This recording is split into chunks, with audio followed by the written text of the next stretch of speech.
Isang taon na pala tayong mag-on. Isang taon na magkasamang dumidiskarte sa buhay. Ito sa inyo ngayon, Nationwide Level! Ayoko nang habang panahon kami mahirap. Gusto ko iangat ang buhay ng pamilya ko. Talagang trabahong kalabaw ang ginawa ko. Mikita kami ng mga 6 digits yan per month.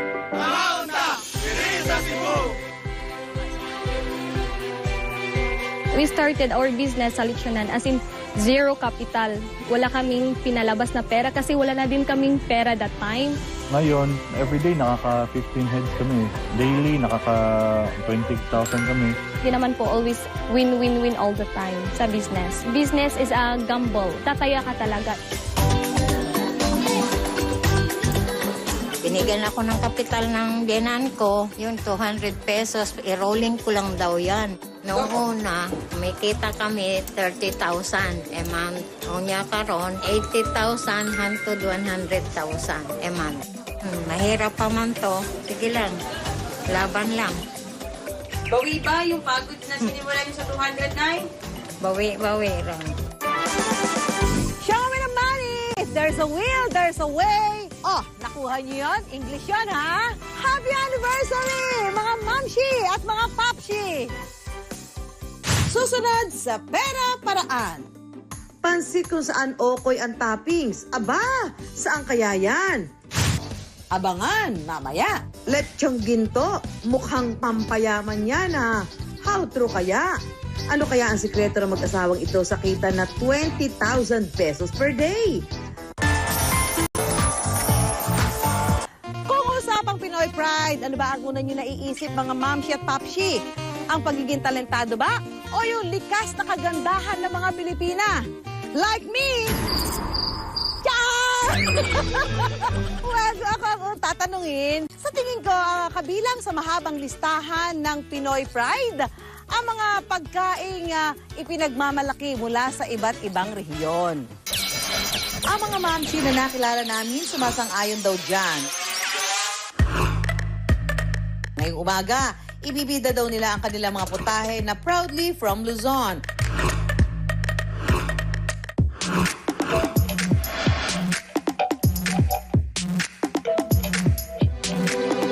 Alas 5 ng umaga, ganito na ang sitwasyon sa palengke sa Bulacan.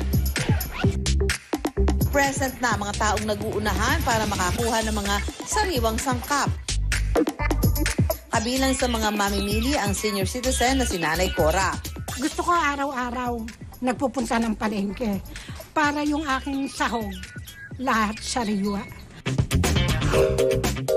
Ang kanyang ipinamimili, mga sangkap sa kanilang produkto na baka ngayon nyo lang daw narinig, ang pamanang Pansit Marilao. Ito raw ang pambato ng Bulacan. Sa unang tingin, mukha itong palabok. Pero, zoom in tayo mga mamshi sa mga toppings. Kung may chicharon sa palabok, okoy na gawa sa giniling na bigas naman ang sa Pansit Marilao. Kung sa palabok, kalamansi ang pampaasim, sa Pansit Marilao, pamyas ang katapat. Tinatawag din daw itong pansit luglog ng iba. Ang recipe na ito mula pa kay Aling Simeona na tiyahin ni Nanay Cora. At mahigit 6 na dekada na raw ito sa pamilya nila. Official yan mga mamshi. Sa katunayan, kinilala ang pamilya nila ng pamahalaan ng Bulacan dahil sa kanilang ambag sa kasaysayan at food delicacies sa lugar. Kahit 72 years old na si Nanay Cora, itinutuloy pa rin niya ang recipe ng kanyang tiyahin. Yan naman ang pagkakahanap buhayan. Pinagbuti ko na nagustuhan din naman na simpla. Yun namang kamyas na sinasabi. Noon dati wala yun. Kumbaga nga lang, maraming bunga yung puno namin noon. In-experiment ko. Marami na rin daw tinuruan si Nanay Cora ng kanilang recipe pero kalaunan, sumuko at tumigil daw sa pagbenta ang mga ito. Kabilang ang ibang nakababatang henerasyon mula sa kanilang pamilya. Ako nahihinayang kung walang makakakuha. Mahihinayang ako. Nakakalungkot yun dahil wala eh. Wala nang mapagmamanahan. Walang magsaga. Dahil wala pa nagmamana ng kanilang OG Pansit Luglog, ipapasilip sa atin ni Nanay Cora kung paano ba ang paggawa nito. Ihanda ang pinakuloang bihon, pritong bawang, kalamansi, atsuete, itlog, tinadtad na hipon at tinapa, kinchay, okoy at kamyas. Para maluto ang sauce, lagyan ng slurry o pinaghalong cornstarch at tubig. Ang kumulong mixture ng tubig at atsuete. Isunod ang itlog. Sunod namang iluto ang okoy na gawa sa giniling na bigas. Para magawa ito, kailangan daw mainit ang mantika. Hindi rin ito pwedeng galawin agad-agad kapag nasa kawali na. Kaya kailangan dito ng patience, mga mamshi. Kapag handa na ang lahat ng sangkap, pwede na itong i-assemble. Naibebenta nila ang single serving ng Pansit Marilao for 50 pesos. Available rin ito sa Bilao servings for 100 pesos to 1,000 pesos, depende sa laki.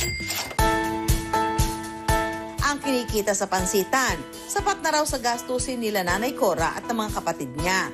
Ang buhay namin simple, payak yung aming pamumuhay. Kung ano yung meron ako, okay na sa akin yan. Hindi ako naghahangad nung wala ako, bibiling ko kung di ko naman kaya. Dahil hindi na siya kasing lakas tulad ng dati, hindi na araw-araw ang pagbebenta nila nito. Sarado raw sila tuwing Biyernes, Linggo at Lunes.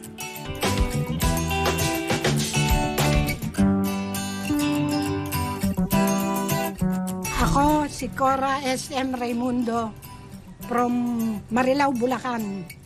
At ako ay naniniwalang ang pansit, ang pahaba ng buhay. Susunod sa Pera Paraan. Isang heirloom recipe. May recipe reveal na magaganap mamaya. May ipambabato rin daw ang mamchi na nakilala natin mula sa Bataan. Ang kanya kasi mga produkto nasa loob ng bote. Presenting Bottles of Bataan.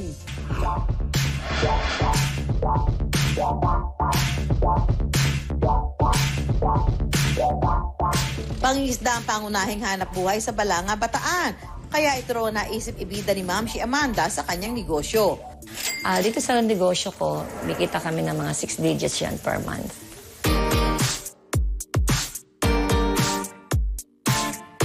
Sa loob ng warehouse nila, matatagpuan ang iba't ibang klase ng isda na binebenta nila.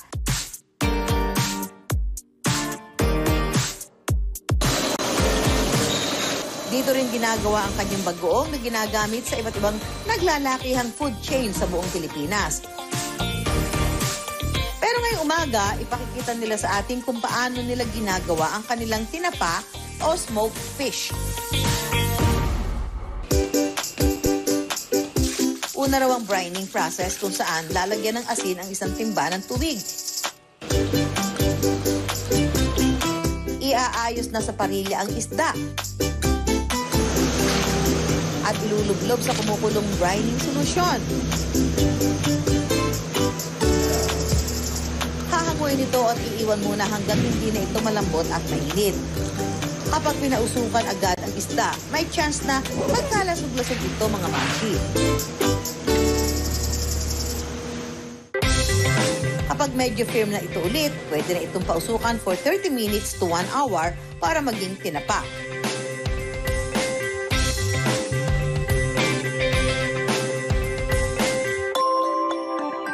Palamigin lang ulit ang tinapa at ready na ito for packaging.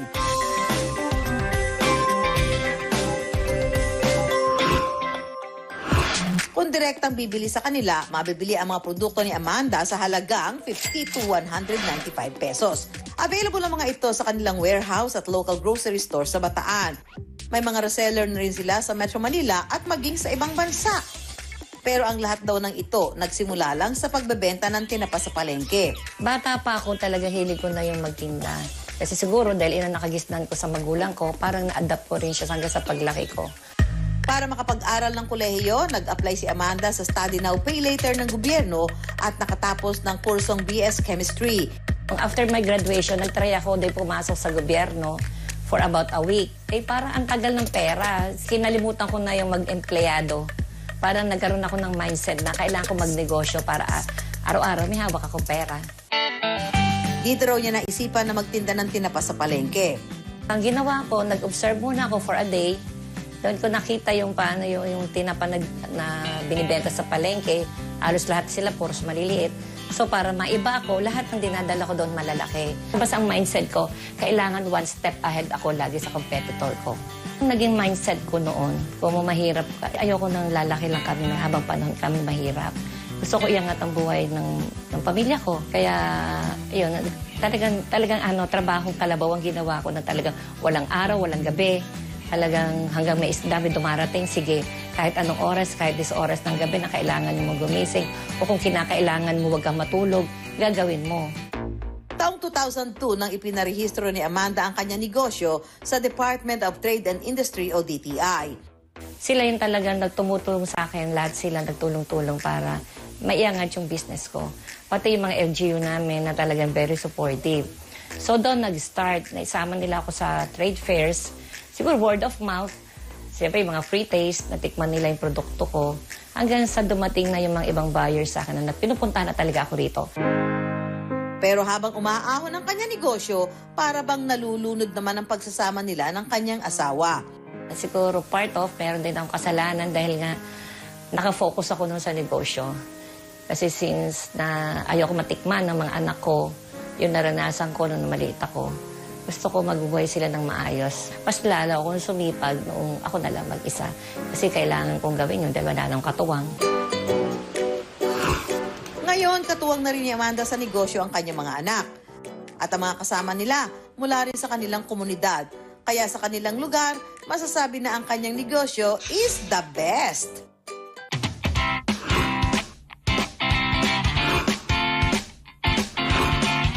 Ako si Amanda Batad, mula sa Bataan, naniniwala na pag may tiyaga, maraming isda. Sa panahon ngayon, naglilipana na ang iba't ibang twist sa mga pagkaing classic. Pero si Ma'am Shi Cora at Ma'am Shi Amanda, naniniwala na ang mga produktong gawa sa kanilang bayan, pwedeng gawin puhunan sa isang matagumpay na kinabukasan. Let's go to Davao! Susunod sa Pera Paraan. Alamin ang mga pinagdaanan ni Nanay Paz sa kanyang halos 4 na dekada na kainan. Davao represents!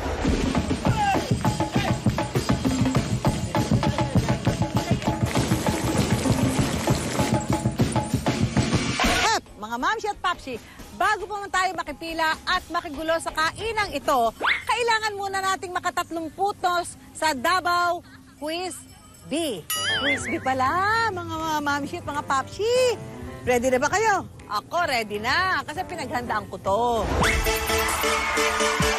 Mamshi Susan, sa loob ng 10 segundo, kinakailangang makapagbigay ka ng iyong siguradong sagot sa bawat katanungan. Kapag tama ang iyong mga sagot, tuloy ang chibog sa Davao, Mamshi Susan. Yes! Para sa iyong easy round question, anong prutas ang kilalang tatak Davao? A. Mangga. Durian.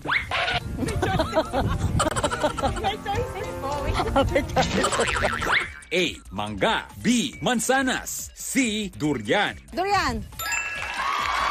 Sa anong rehiyon matatagpuan ang Davao? Pwede ba wala ng rehiyon?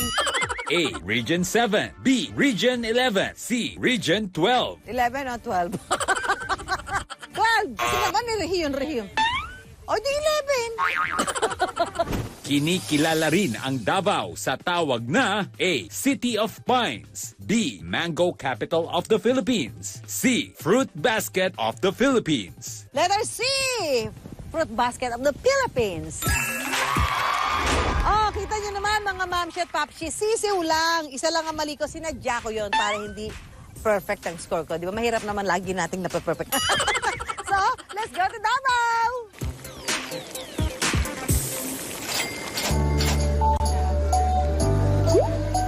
Hindi raw kumpleto ang trip sa Davao kung hindi matitikman ang kanilang sabaw. Kasabay ng malamig na simoy ng Pasko, bumibida sa Davao City ang isa sa OG kainan sa Bangkerohan. ang balbakwa ng Paz Eatery. Estudyante ako noon, tapos nag-asawa kami. Binigyan ako ng kapital ng biyenan ko, yung 200 pesos. I-rolling ko lang daw yan. Bili ng mga ulam, tsaka bigas. Yung biyenan ko, may tindahan dati dito sa Bangkerohan. Kami ang assume sa tindahan niya. 1985 pa nang simulan ni Paz ang kanyang negosyong kainan. Mula sa mga tindang lutong ulam, naisipan niyang magdagdag ng mga sabaw sa kanilang menu. Isa sa signature luto ni Paz ang binabalik-balikan na balbakwa. Nag-testing lang, tapos ginatikman ako. Lalagyan ko ng spice, mga lamas, ang mga rekado. Isa itong 200 na binigay, nanghiram na lang may pera. Mga 20,000 na hulog-hulugan, raw-araw bayad. Gamit ang dagdag niyang puhunan, dito na mas pinakilala ni Paz ang kanyang balbakwa. Ang kaibahan daw kasi sa balbakwa nila, sa halip na balat ng baka ang main ingredient, pata ng baka ang gamit nila. Kasama ang isang sidekick sa negosyo at isa sa mga anak ni Paz, ipasisilip nila sa atin kung paano ito lutuin, mga mamshi. Ang kailangan, luya, tanglad, sibuyas, asin, atsuete powder at cornstarch. Huwag kalilimutan siyempre ang pata. Una, papakuluan muna natin ang luya tsaka tanglad. Then after nun, isusunod natin ang pata ng baka. Habang pinapakaluan yung pata, pwede na natin ilagay yung mga pampalasa. Makalipas ang 2 oras na pagpapakulo at pagpapalambot sa pata, pwede na itong lagyan ng kaunting cornstarch para magkaroon ng lapot ang sabaw. Pakuluin muli ng 3 minuto at ihanda na ang kanin.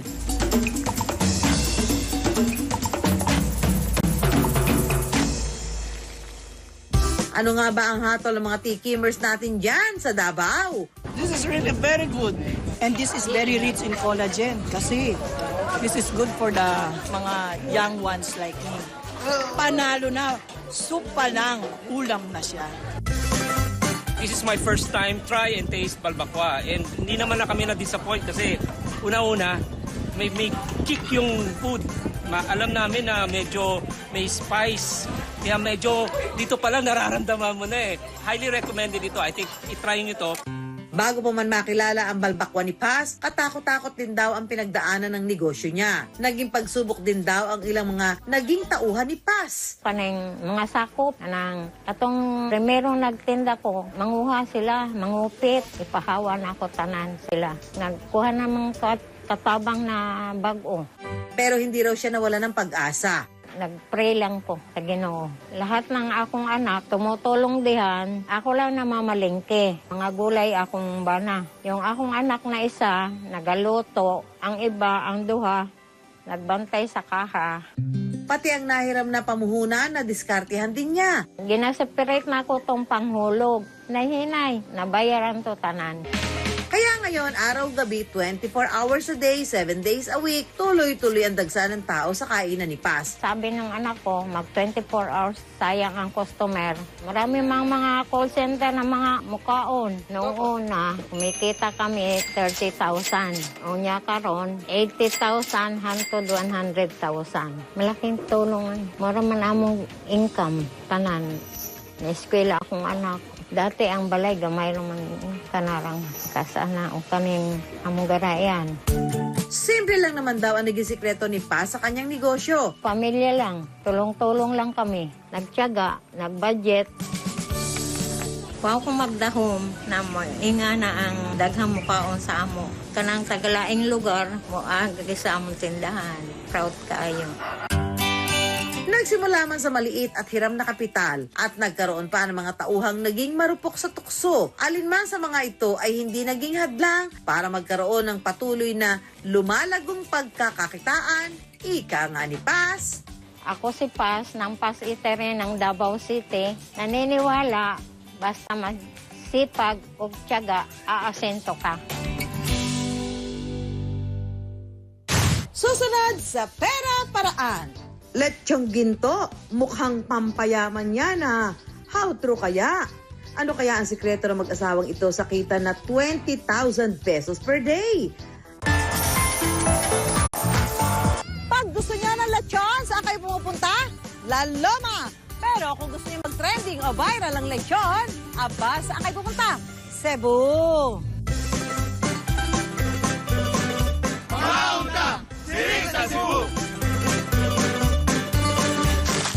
Pag sinaming lechon, malutong at kulay golden brown. Pero alam niyo ba na may ile-level up pa yan? Pwede maging gold or black.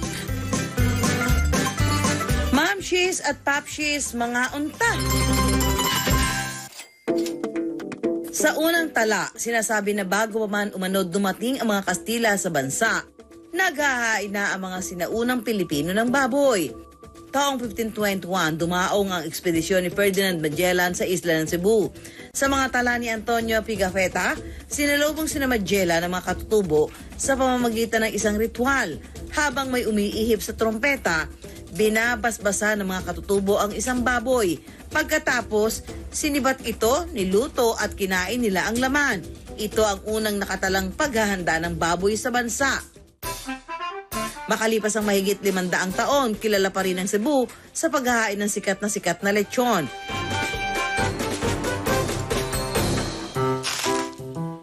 Isa ang Danau City, Cebu sa nagpapatuloy ng tradisyon na ito. Pero may modern version na raw ang isang lechonero at lechonera rito. Ang dinarayo ngayong black at golden lechon.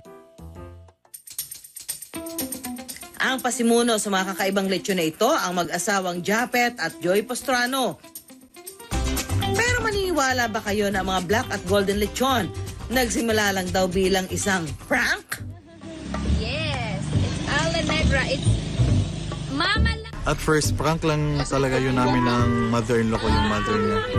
Kasi gagawin sana namin, yung birthday niya, birthday surprise, sabihin namin niya, Mami, yung lechon mo na nasunog. Tapos pag open niya, naniwala siya talaga kasi itim lahat eh. Yun, tapos binidyohan namin, pinicturehan.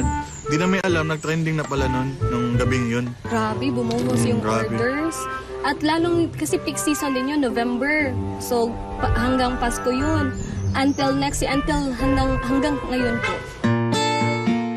Pero bago pa man makilala ang negosyong lechon ng mag-asawa, dumaan muna sa matinding pagsubok sina Japet at Joy. Cook sa barko si Japet habang housewife naman si Joy. Tapos yun nga, yung pandemic dumating, nag-stop yung sakayan kasi wala mga passenger. Since hindi siya nakasampa, so yung income namin stop kasi siya lang po yung yung bread and butter ng family namin. Tapos may dalawa pa kaming anak, toddlers pa. Tapos ako plain housewife, so online racket lang, like online seller. So sobrang hirap po talaga. So dumating talaga sa point na nag-check kami ng savings, as in zero po talaga. So grabe yung epekto ng pandemic. Naapektuhan din ang relasyon ng mag-asawa nang dahil sa kawalan nila ng kita noong mga panahong yon. Noong time na yun, palagi na kami nag-aaway, mag-asawa, sa finances, kulang sa tuition ng mga bata. So nag-isip talaga kami ng paraan kung saan talaga kami makaka-gain ng money. Ang unti-unting nag-ahon sa kanila ang lechon. 2 dekada ng lechonero ang mga magulang ni Joy kaya namulat din sila sa ganitong negosyo. Dahil naubos ang ipon nilang mag-asawa, lakas loob silang umutang ng baboy sa kanilang mga kakilala. Laway lang po talaga yung puhunan. So as in, nag-restarted our business sa lechonan, as in zero capital. Wala kaming pinalabas na pera kasi wala na din kaming pera that time. So humanap talaga kami ng supplier na magsusupply sa amin ng baboy. Like for example, kukuha kami ng baboy today, tas yung bayad mamaya ng hapon if na-deliver na namin lahat. Sa kabutihang palad, pumatok ang negosyong lechon ng mag-asawa. Kaya mula sa zero savings, umaabot na ang kinikita nila ngayon ng 20,000 pesos kada araw. Depende sa dami ng order. Nakatulong pa raw ang pagiging viral online ng kanilang mga paandar na black at golden lechon. Pero, kumusta naman kaya ang lasa ng mga lechong kakaiba at bago sa mata? Talaga nga bang may ginto ang golden lechon? Ihanda na ang pork belly, spring onion, bell pepper, calamansi, sibuyas, bawang, sili, laurel, star anise, dahon ng albahaca, tanglad, asin, mga pampalasa at squid ink paste na magbibigay ng kulay itim sa lechon. Lagyan ng asin ng belly, isunod ng mga pampalasa. Hiniwa namin yung baboy hanggang dito sa gitna para nanunuot yung asin sa inside po. Ilagay na rin ang mga hiniwang sili, bell pepper, bawang, sibuyas at kalamansi. Lagyan ng pamintang durog. Isunod naman ang dahon ng albahaca, star anise, dahon ng laurel, tanglad at spring onions. Pwede na itong itali sa bakal o kawaya na gagamitin sa paglelechon.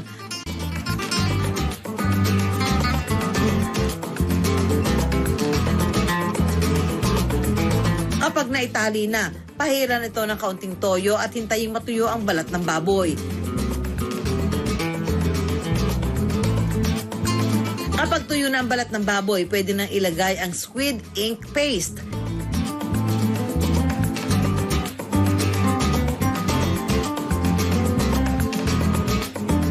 Isa lang sa katamtamang init sa loob ng 2 hanggang 2.5 oras. Kapag luto na, pwede na itong hanguin. Para naman sa golden lechon, paghaluin ng kaunting gold dust at gin. Ito ay ipapahid sa balat ng lechon para magkulay ginto. Don't worry mga mamshi, edible o pwedeng makain ng gold duster na ito. Ito naman po ang black lechon belly At golden lechon belly ng Madam's Lechon. Sa halagang 1,800 pesos, matitikman na ang belechon na ito. Kahit iba yung kulay, masarap pa rin. Tapos, nakakasosyal kasi, siyempre, gold. Crispy pa rin yung balat kahit iba yung kulay. Sa totoo lang daw, ang lechon, seasonal o may panahon lang na mabenta. May panahon din na matumal. April to August, napakahina talaga ng benta namin. Nagmamahal yung mga bilihin. Tapos, hindi pa masyadong open yung ibang public places. Walang nagpa-parties, ganun. Buti na lang, since bear month started, bumawi-bawi talaga yung namin benta. Ang mga dating nangungutang lang ng baboy na ititinda, ngayon may sarili ng babuyan. Ito yung mga pang lechon de leche. Ito yung mga 5 to 10 kilos, 10 to 15 kilos. Yung nasa dulo naman, yung mga 50 to 60 kilos. Proud daw sila na nalagpasan nila ang mga pagsubok na kanilang kinaharap. Reminiscent kami sa past na dati ganun lang tayo, isa-isa lang. Tapos ngayon, to 20, 25 orders. So, it's a big change talaga. As a mother naman po, ang sobrang ginhawa po talaga yung mapro-provide mo po yung needs, hindi lang needs ng mga kids, pati yung wants ng mga bata po. So, it's a big accomplishment na po namin as young parents. Payo nila sa mga gustong magnegosyo. Of course, business is a gamble. So, tataya ka talaga. It's either you wanna win or lose. Still, if sa first attempt nyo po, bagsak kayo. So, try to, again na naman po, try and try naman po. Kasi hindi naman po always win all the time sa business. Ako si Japet. At ako naman si Joy. Kahit maitim o ginto ang lechon, Basta galing Cebu, the best kahit anong panahon. O, alam niyo na to, mga mamshi at mga papshi. Laging tandaan, pera lang yan, kayang-kayang gawa ng paraan. Hanggang sa susunod na Sabado, 10:45 ng umaga, dito sa GMA. Ako po si Susan Enriquez para sa Pera Paraan.